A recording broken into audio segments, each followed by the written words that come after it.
It's a brand new year for Aew Dynamite, and it's time for Fog Wrestling to give it a clean slate, watch the full show, and see what delights Tony Khan had on this January 3rd edition of Dynamite. We did a preview for it, first Dynamite preview it feels like we've ever actually done. Of course, we've talked about things going into Dynamite, but in terms of an actual preview show, Fog Wrestling didn't do that. Fog Wrestling's never done that. We did it. Let's see how the show got on. I mean, you were promised Mercedes Moné from a certain Brian Alvarez, but looks like that went pear-shaped and that didn't happen. What did we get? We got Diona Perazzo, whatever you pronounce her name, and I'm sorry to burst anybody's little bubbles, but she sucks, right? I mean, the WWE whips out The Rock on day one, and this is who TNA whips it. Some woman, AEW whips out a woman for TNA. And this ain't Prime TNA. This is DDR TNA. Now, yes, the name is changing in, 9 days?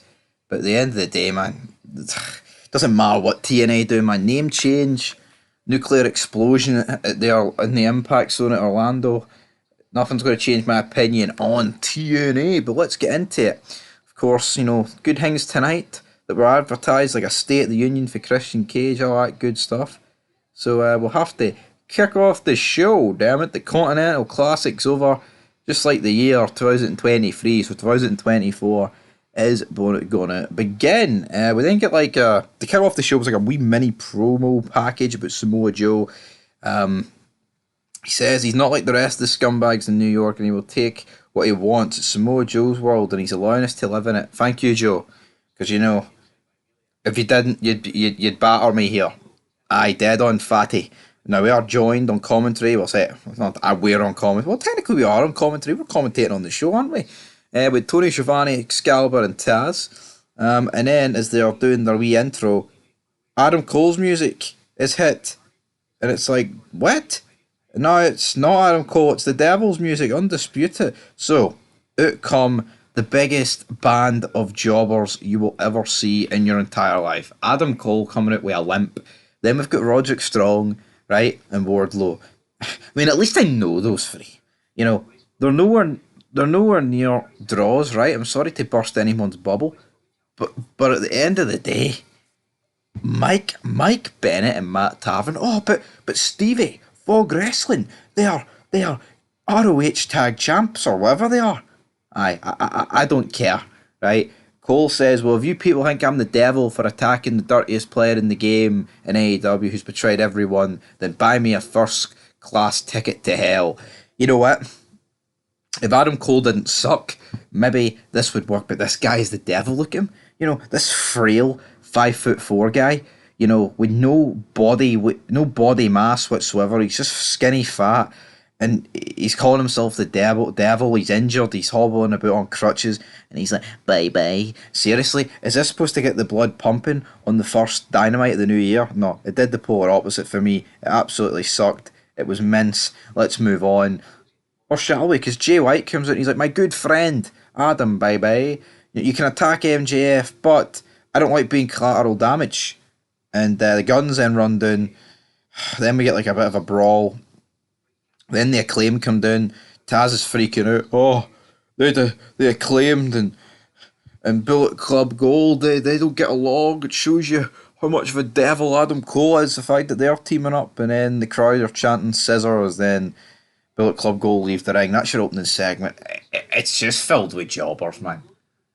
See when Billy Gunn is by far the biggest star in your opening segment of the new year, you've got big issues, and I like Billy Gunn. But at the end of the day, he's 59, and it's 2024. So what are we doing here? Racing or ping pong? We then have our first match of the night, AEW International Championship. We've got Orange Cassidy against Dante Martin. I just do not like Orange Cassidy. His style will never win itself over with me. I think he sucks, right? He loses this match.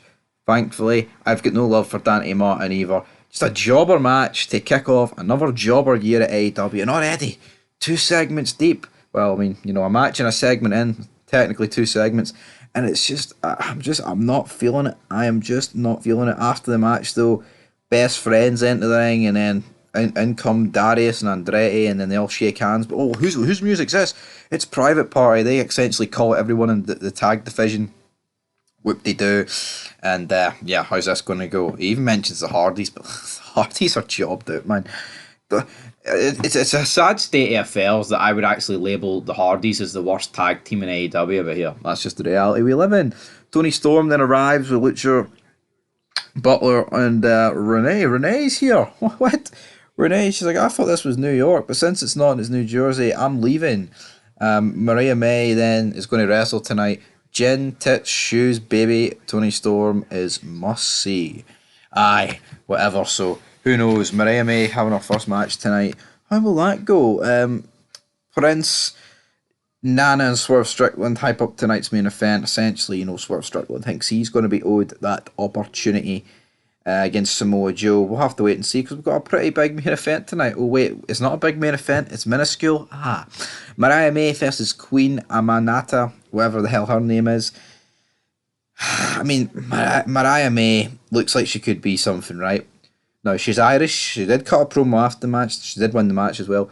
Now, she is Irish, but she doesn't sound Irish in the slightest. Sounds like Rory McIlroy's sort of, Americanized accent. But she looks like a Poundland Tiffany Stratton. Maybe she can do something with that. You never know. After the match, though, she's talking like, I'm going to do whatever it's going to have to take at me and Tony Storm. Going to rule this world. But then the music hits. The Fortusa. Deonna Purrazzo is here. What? And of course, she's from New Jersey, so people thought this was great. This didn't really do much for me. And then Purrazzo gets the upper hand. So Mariah May getting buried here by a New Jersey native. The pop. For someone from that place, and considering AEW fans are all marked, you would expect something louder here, but again, there's levels to this game, folks. You thought you were getting Mercedes Moné, and you get Perusa. Garbage. Tony Schiavone then is in the ring. He welcomes Christian, Mama Wayne, Nick Wayne, and Killswitch. Mama Wayne gets on the mic and says, "You people are booing a mother. How dare you? Stand up." Christian Cage then begins to talk a good game. He's like, "Tony Schiavone, if you give any more of your shit, I'm going to make Mama Wayne put you over her knee and she's going to spank you." Tony Schiavone would probably like that, to be perfectly honest, being the little beta male that he is. And then Christian, talking about Adam Cole, baby, and he's going to destroy AEW. He's the title was thrown in the scrap heap and he's made it the most important title in the company. And you know what? He's right. It's the most important title in the company for me. The AEW title, world title, feels like a jobber title to me at this stage. We then have Takeshita against Darby Allin. Everyone else is barred from ringside, apart from Don Callis, who's on the commentary team. Takeshita defeats Darby Allin. So the people I hate the most about on this show, like Orange Cassidy and Darby Allin, not picking up wins. That's exactly what I like to see. Tony, you might put on a shit show, but see if you book the people I actually hate on your show to lose, maybe I'll begin to like it a wee bit more. So Takeshita decided to take a sheeta all over Darby Allin's face. His skateboard has got shite tracks all over it, man. That's exactly what it is. It's not good. Now, apparently, right, Sting is 25-0. Whatever the hell that means. So we've got Darby Allin and Sting going to be taking on Takeshita and Hobbs next week. 70-year-old Sting still teaming up with Darby Allin in the final few months of his career. Sad times. We then have Eddie Kingston join us on commentary for the Continental Crown Eliminator. Still can't believe that this big fat slob has got 15 titles to his name. Absolute disaster, absolute disgrace. And then we get our fourth match. It's the Continental Crown Eliminator Fatal 4-Way match. We've got El Hijo de Fincio versus Brian Cage versus Trent versus Brian Keefe. Listen to Brian Keefe. Oh, I mean, just imagine this, right? You go out. For some reason, someone brings up wrestling, right? You're all, I'm 23 now, right? But say, I didn't really grow up during the Attitude Era. I grew up during the Ruthless Aggression Era, but let's just take the Ruthless Aggression Era, for example. Oh, someone brings up wrestling. Oh, remember it, man. You used to watch it when you were a kid. Or on SmackDown, you'd seen him, Batista, Undertaker, Triple H, Shawn Michaels, you know, Kurt Angle, these sort of guys.